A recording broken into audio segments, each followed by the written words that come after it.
कच्चे अध्यापकों ने निकाला रोष मार्च, पीसीएस अधिकारी को दिया मांग पत्र। पिछले लंबे समय से शिक्षा के क्षेत्र में कच्चे तौर पर काम कर रहे अध्यापकों ने आज अपनी मांगों को लेकर प्रदर्शन किया और रोष मार्च निकाला। अपनी मांगों को लेकर कच्चे अध्यापक यूनियन सदस्यों ने एक मांग पत्र पीसीएस अधिकारी हरजिंदर सिंह जस्सल को सौंपा।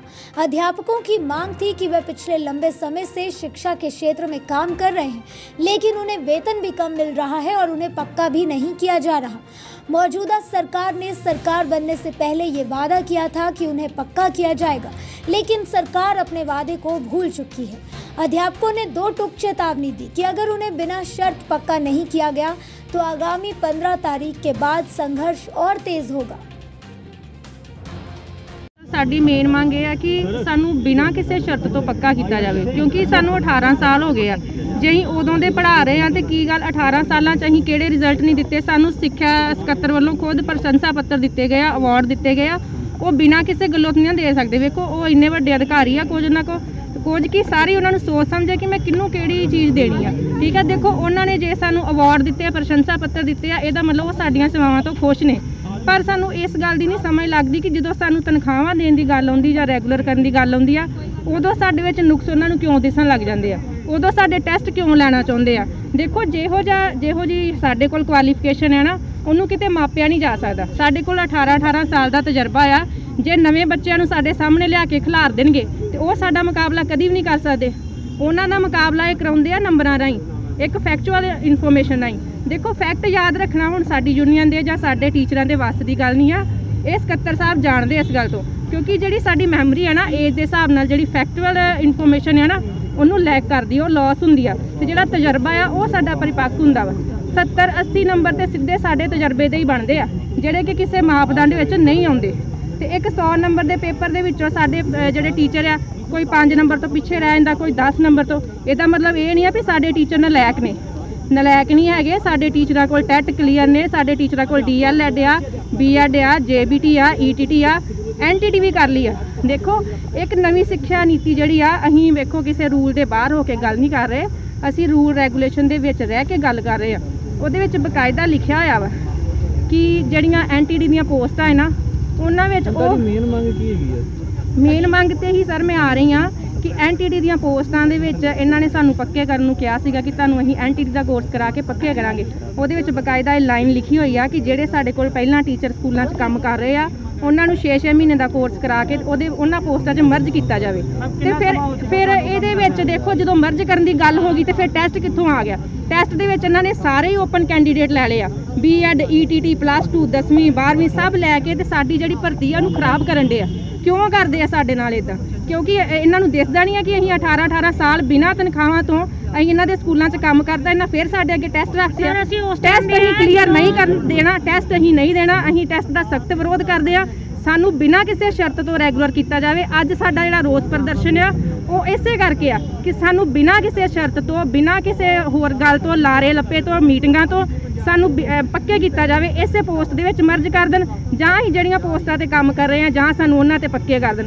इन्हां को नहीं मन्नियां जाणगियां जी, फिर जे अगर साडीआं मंगां नहीं मन्नियां जाणगियां वो असीं अगला संघर्ष लिखिया होया वा, वो गुप्त रखिया होया। 15 तरीक की जिहड़ी सानू मीटिंग मिली आ, अगर वो मीटिंग 'च साडा कोई पॉजिटिव सल्यूशन हो जाता है तो वो असीं जिहड़ा अपना संघर्ष है उन्हूं बंद भी कर सकते हैं। बाकी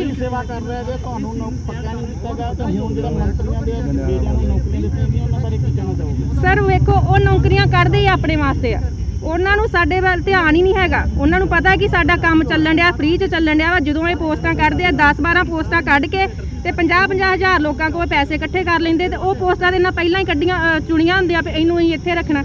ਇਹੋ ਹੀ ਕਹਿੰਦੇ ਵੀ ਤੁਹਾਡੇ ਤੇ ਪਹਿਲਾਂ ਹੀ ਬੜਾ ਕੁਝ ਕੋਲ ਢਿੱਡ ਭਰੇ ਹੋਏ ਆ, ਤਨਖਾਹਾਂ ਤੁਹਾਡੇ ਕੋਲ 4-4 ਆ, ਪੈਨਸ਼ਨਾਂ ਤੁਹਾਡੇ ਕੋਲ 5-5 ਆ, ਤੁਸੀਂ ਸਾਨੂੰ ਇੱਕ-ਇੱਕ ਤਨਖਾਹ ਦੇਣੀ ਆ, ਤੁਸੀਂ ਦੇ ਦਿਓ। ਤੇ ਇਹ ਅਸੀਂ ਕੋਈ ਤੁਹਾਡੇ ਕੋਲ ਖੋ ਨਹੀਂ ਰਹੇ, ਕੋਈ ਨਜਾਇਜ਼ ਮੰਗ ਨਹੀਂ ਆ, ਬਿਲਕੁਲ ਸਾਡੀ ਜਾਇਜ਼ ਮੰਗ ਆ। ਅਸੀਂ ਹਰ ਇੱਕ ਪਾਲਿਸੀ ਦੇ ਤਹਿਤ ਇਹਨਾਂ ਆਉਂਦੇ ਆ। 10 ਸਾਲਾਂ ਪਾਲਿਸੀ ਅਸੀਂ ਤਹਿਤ ਪੂਰੀ ਕਰਦੇ ਪਏ ਆ, 3 ਸਾਲਾਂ ਵਾਲੀ ਦੀਆਂ ਅਸੀਂ ਸ਼ਰਤਾਂ ਪੂਰੀਆਂ ਕਰਦੇ ਪਏ ਆ, 90 ਦਿਨਾਂ ਵਾਲੀਆਂ ਦੀਆਂ ਅਸੀਂ ਕਰਦੇ ਪਏ ਆ। बिना ब्रेक तो सानू 15-15 साल हो गए स्कूलों के पढ़ाने। हरेक तरह की साढ़े कोल क्वालीफिकेशन है तो हरेक तरह की इन्हों को पोस्ट है। जे NTT चाहन NTT कर सकते, JBT चाहन JBT कर सकते, जे टैट वाले करना टैट वाले कर सकते हैं। ਸਾਡਾ ਇੱਕ ਵੀ ਸਾਥੀ ਇਹੋ ਜਿਹਾ ਨਹੀਂ ਆ ਜਿਹੜਾ ਕਿ ਕੁਆਲੀਫਾਈਡ ਨਹੀਂ ਆ, ਜਿਹਦੇ ਕੋਲ ਟ੍ਰੇਨਿੰਗ ਨਹੀਂ ਹੈਗੀ। ਇਸ ਕਰਕੇ ਸਾਡੀ ਇੱਕੋ ਹੀ ਇੱਕ ਮੰਗ ਆ, ਬਿਨਾਂ ਕਿਸੇ ਸ਼ਰਤ ਤੋਂ, ਬਿਨਾਂ ਕਿਸੇ ਟੈਸਟ ਤੋਂ ਸਾਨੂੰ ਰੈਗੂਲਰ ਕੀਤਾ ਜਾਵੇ। ਅੱਜ ਅਸੀਂ ਸਰ ਡੀਸੀ ਆਫਿਸ ਅੰਮ੍ਰਿਤਸਰ ਆਏ ਆ, ਇਹੀ ਆਪਣਾ ਮੰਗ ਪੱਤਰ ਦੇਣ ਆਏ ਕਿ ਚਲੋ ਅਸੀਂ ਡੀਸੀ ਰਾਹੀਂ ਆਪਣੀ ਜਿਹੜੀ ਮੰਗ ਆ ਉਹ ਇਹਨਾਂ ਤੱਕ ਪਹੁੰਚਾ ਸਕੀਏ। ਹੋ ਸਕਦਾ ਇਹ ਸਾਨੂੰ ਇਨਸਾਨ ਹੀ ਨਾ ਸਮਝਦੇ ਹੋਣ, ਇਹ ਆਪਣੇ ਅਧਿਕਾਰੀਆਂ ਨੂੰ ਇਨਸਾਨ ਸਮਝਦੇ ਹੋਣ, ਚਲੋ ਇਹ ਉਹਨਾਂ ਦੇ ਕਹਿਣ ਤੇ ਹੀ ਮੰਨ ਲੈਣ। ਸਾਡਾ ਅੱਜ ਇਹੀ ਇੱਥੇ ਮੰਗ ਪੱਤਰ ਆ ਕਿ ਸਾਨੂੰ ਬਿਨਾਂ ਕਿਸੇ ਸ਼ਰਤ ਤੋਂ ਪੱਕਾ ਕੀਤਾ ਜਾਵੇ। ਅਸੀਂ ਕੋਈ ਟੈਸਟ ਨਹੀਂ ਦੇਣਾ ਚਾਹੁੰਦੇ, ਨਾ ਅਸੀਂ ਇਹਨਾਂ ਦਾ ਕੋਈ ਲਾਰਾ, ਨਾ ਕੋਈ ਮੀਟਿੰਗ ਸੁਣਨਾ ਚਾਹੁੰਦੇ। ਪ੍ਰੋਪਰਾਈਟਰ ਸੁਲਤਾਨ ਮਾਲ ਸਕੂਲ ਤੋਂ ਆ, ਅਜਨਾਲਾ ਬਲਾਕ 2 ਦੇ ਵਿੱਚੋਂ। ਤੇ ਸਰ ਸਾਡਾ ਰੋਸ ਮਾਰਚ ਕੱਢਣ ਦਾ ਇਹ ਹੈ ਕਿ ਸਾਨੂੰ ਜਿਹੜੀਆਂ ਨਾ ਮੀਟਿੰਗਾਂ ਕੈਪਟਨ ਸਰਕਾਰ ਵੱਲੋਂ ਜਿਹੜੀਆਂ ਟਾਈਮ ਤੇ ਦਿੱਤੀਆਂ ਜਾਂਦੀਆਂ ਵਾ, ਜਦੋਂ ਅਸੀਂ ਰੈਲੀਆਂ ਕਰਦੇ ਆ ਤੇ ਬਾਅਦ ਵਿੱਚ ਉਹ ਜਿਹੜੀਆਂ ਮੁਲਤਵੀਆਂ ਕੀਤੀਆਂ ਜਾਂਦੀਆਂ ਵਾ। ਕੈਪਟਨ ਸਰਕਾਰ ਨੇ 2017 ਦੇ ਵਿੱਚ ਜਦੋਂ ਇਹਨਾਂ ਦੀ ਇਲੈਕਸ਼ਨ ਆਉਣੀ ਸੀ ਨਾ, ਜਦੋਂ ਆਪਣੀ VOTING ਹੋਣੀ ਸੀਗੀ, ਉਸ ਤੋਂ ਪਹਿਲਾਂ 26 ਦਸੰਬਰ ਨੂੰ 16 ਨੂੰ ਸਾਡੇ ਨਾਲ ਮੋਹਾਲੀ ਵਿਖੇ ਸਾਡਾ ਸਭ ਤੋਂ ਲੰਬਾ ਜਿਹੜਾ ਧਰਨਾ ਹੈ 419 ਦਿਨ ਦਾ ਚੱਲਿਆ ਸੀ। ਉਦੋਂ ਸਾਡੇ ਨਾਲ ਉਹਨਾਂ ਵਾਅਦਾ ਕੀਤਾ ਸੀਗਾ ਕਿ ਤੁਹਾਨੂੰ ਅਸੀਂ ਪਹਿਲੀ ਕੈਬਨਿਟ ਮੀਟਿੰਗ ਦੇ ਵਿੱਚ ਹੀ ਤੁਹਾਨੂੰ ਪੱਕਿਆਂ ਕੀਤਾ ਜਾਊਗਾ। ਤੇ 4.5 ਸਾਲ ਬੀਤ ਗਏ ਆ, ਅਜੇ ਤੱਕ ਸਾਡੇ ਤੇ ਕੀ ਪੱਕਿਆਂ ਕੀ ਕਰਨਾ ਸੀ। ਸਾਡੀਆਂ ਜਿਹੜੀਆਂ ਤਨਖਾਹਾਂ ਉਹ ਵੀ ਇੰਨੀਆਂ ਕਿ ਘੱਟ ਨੇ। ਇਹਨਾਂ ਨੇ ਖੁਦ ਉੱਥੇ ਆਣ ਕੇ ਇਹ ਗੱਲ ਕਹੀ ਸੀਗੀ ਕਿ ਤੁਹਾਡੀਆਂ ਤਨਖਾਹਾਂ ਨਾਲੋਂ ਵੱਧ ਤਨਖਾਹ ਸਾਡੇ ਮਾਲੀ ਦੀ ਆ, ਤੇ ਤੁਸੀਂ ਕਿੱਦਾਂ ਗੁਜ਼ਾਰਾ ਕਰਦੇ ਹੋ। ਤੇ ਬਾਕੀ ਸਾਡੇ ਟੀਚਰ ਜਿਹੜੇ ਸਾਰੇ ਵੈਲ ਐਜੂਕੇਟਡ ਹੈਗੇ ਆ, ਸਾਰੇ ਜਿਨ੍ਹਾਂ ਦੇ ਕੋਲ ਮਤਲਬ ਕਿ MA BEd ਵੀ ਹੈਗੀ ਆ, ITT ਵੀ ਹੈਗੀ ਆ, ਸਾਰੀਆਂ ਕੁਆਲੀਫਿਕੇਸ਼ਨ ਪੂਰੀਆਂ ਕਰਦੇ ਪਏ ਆ।